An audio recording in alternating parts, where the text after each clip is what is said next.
asambleísta Rodrigo Coyaguazo.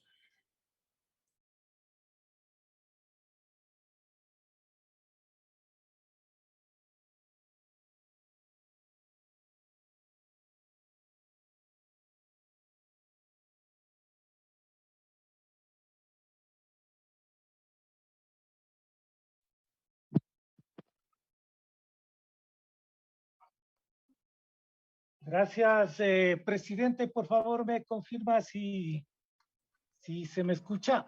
Le escuchamos, señor asambleísta. Gracias, presidente. Bueno, creo que es importante que podamos destacar que esta ley, la ley de la Defensoría Pública,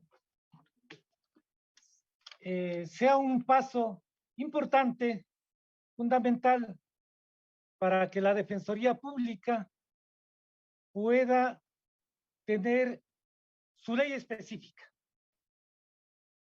Y por lo tanto, que esa deuda que se tiene desde hace más de 12 años, hoy se pueda cumplir. Creo que eso hay que resaltar, que esta asamblea está cumpliendo con un mandato de la Constitución elaborada en Montecristi y aprobada por una inmensa mayoría de la población ecuatoriana. Y justamente ese es el papel fue el papel de todas las asambleas pasadas y no la cumplieron como una ley específica. Entonces creo que esta deuda que tenemos con respecto a la Constitución de Montecristi, que tenemos con respecto al mandato que hizo el pueblo ecuatoriano a través de un referéndum, pues a través de consulta popular, y que ahora lo estamos cumpliendo. Y creo que eso es lo que debe a todos los asambleístas que estamos aquí, pues poder decir, vamos a cumplir con esa misión encomendada en el 2008. Y que si bien se pudo cumplir de manera parcial, hoy estamos cumpliendo con esta ley específica en torno a la Defensoría Pública.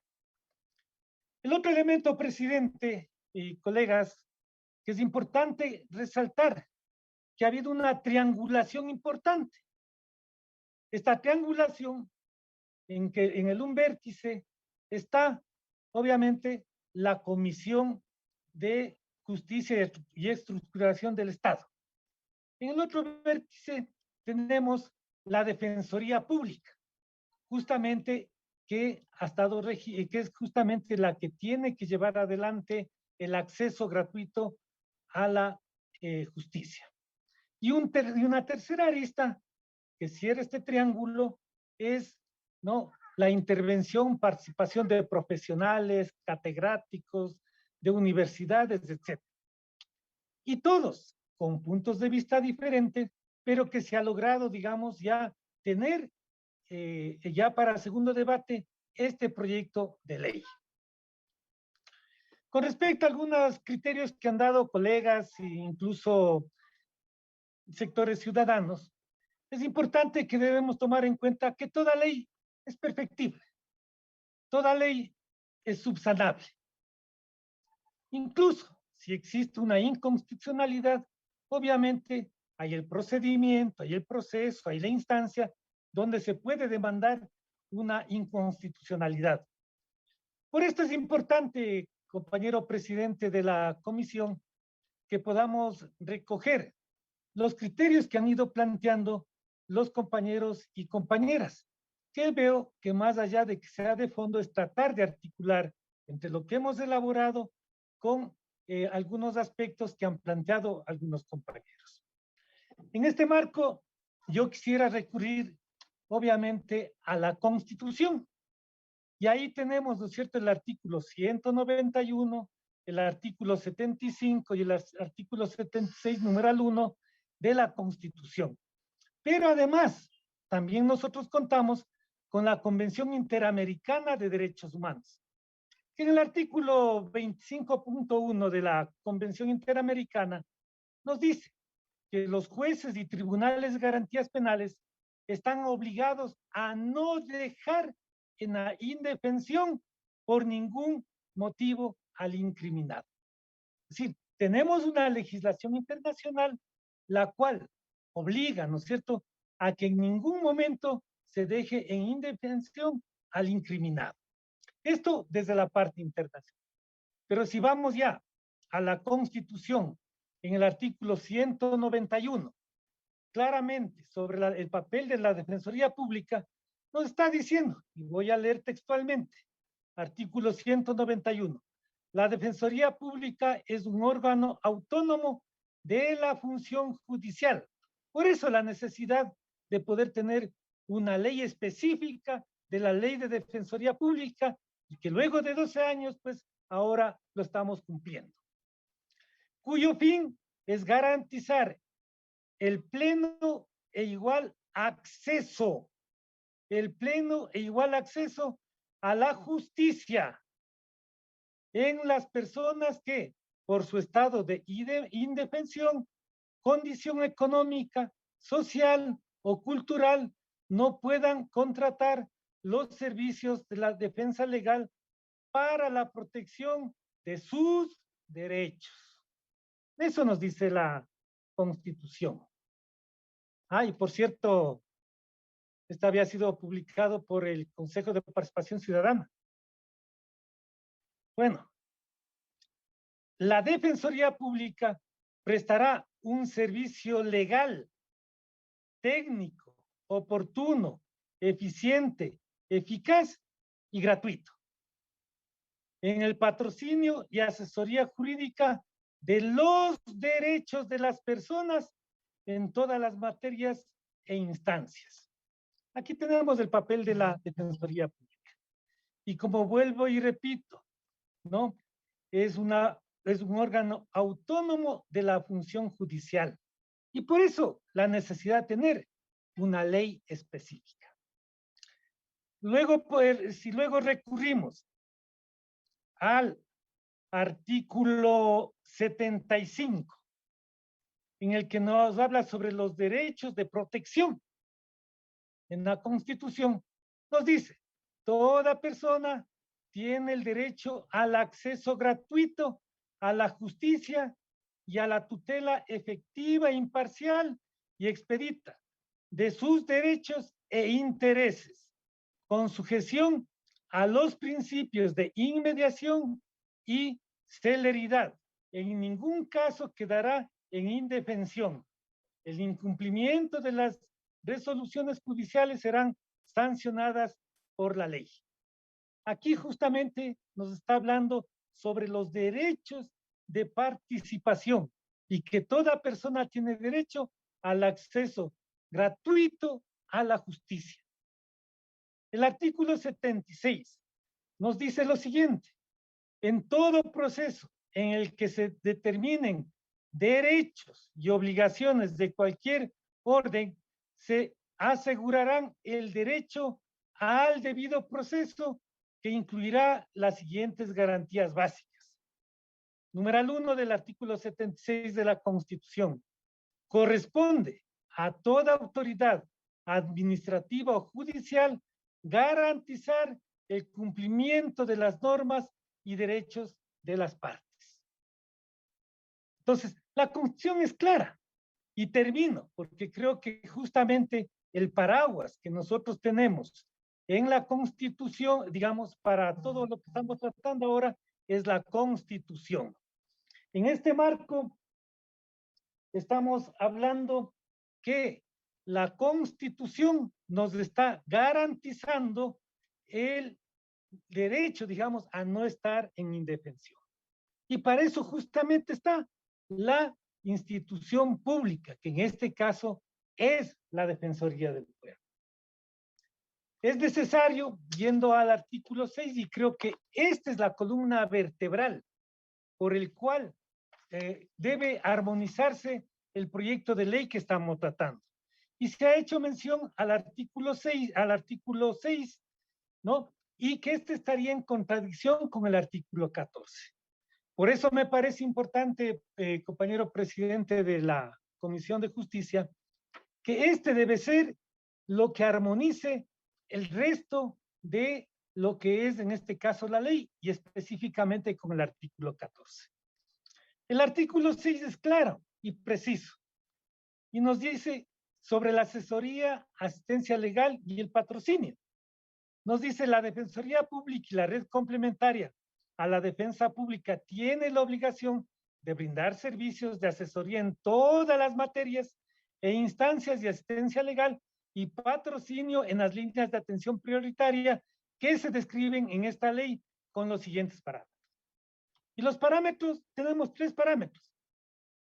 El 1, el estado de indefensión en el que se encuentran las personas, grupos o colectivos que no puedan contratar los servicios de una defensa privada para la asesoría, asistencia legal y patrocinio.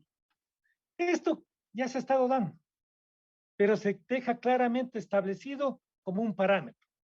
Ustedes conocen, y los que estamos más involucrados en el ámbito del derecho, muchas personas, antes de que exista la Defensoría Pública, muchas personas quedaban en la indefensión.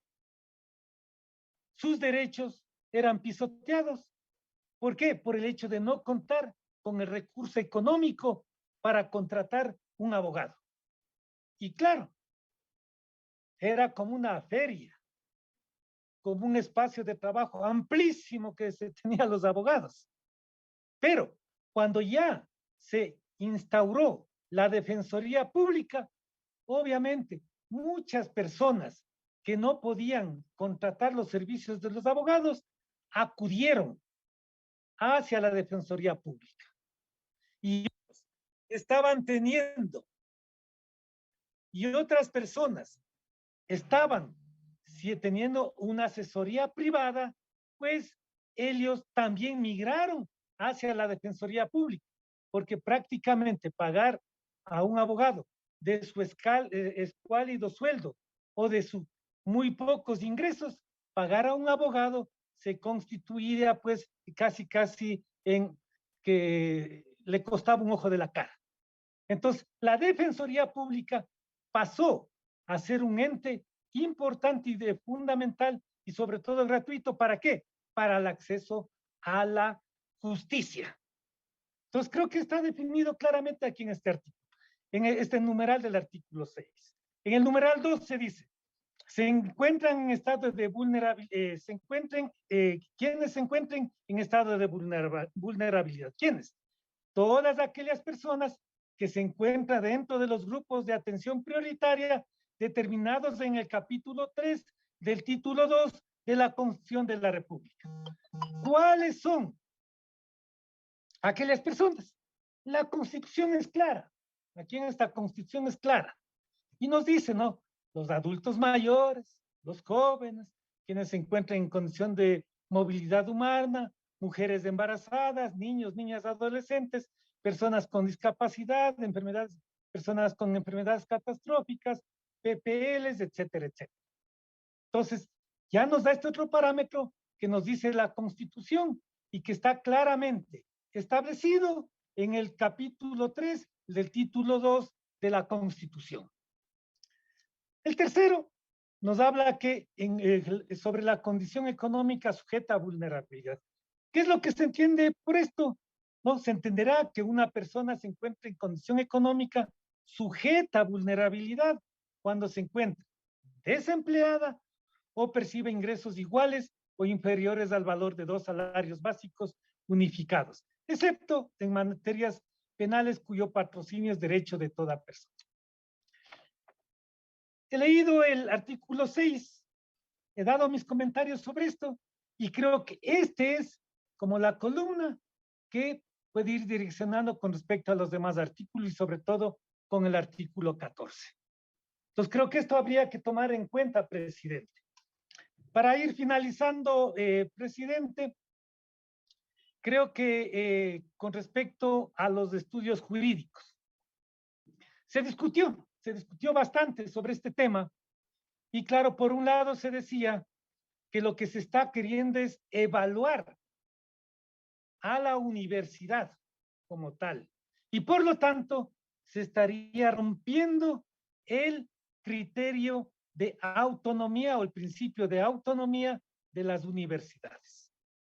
En ese sentido, me parece que tuvimos una discusión larga, fuerte, pero creo que lo que está en el artículo correspondiente, en el que no se está evaluando a la universidad como tal, porque eso le corresponde hacer una evaluación propia, interna como universidad, así como también la institución respectiva que evalúa las universidades.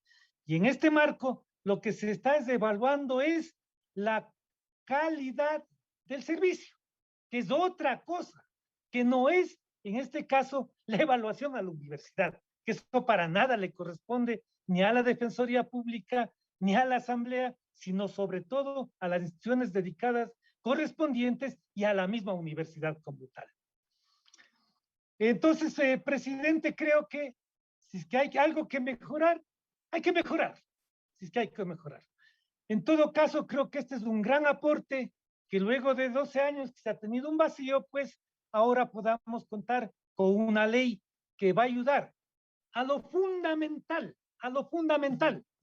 que es el hecho de que se pueda acceder a la justicia de manera gratuita y que las personas no queden en la indefensión.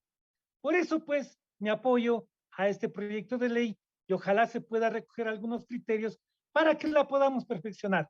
No será perfecta.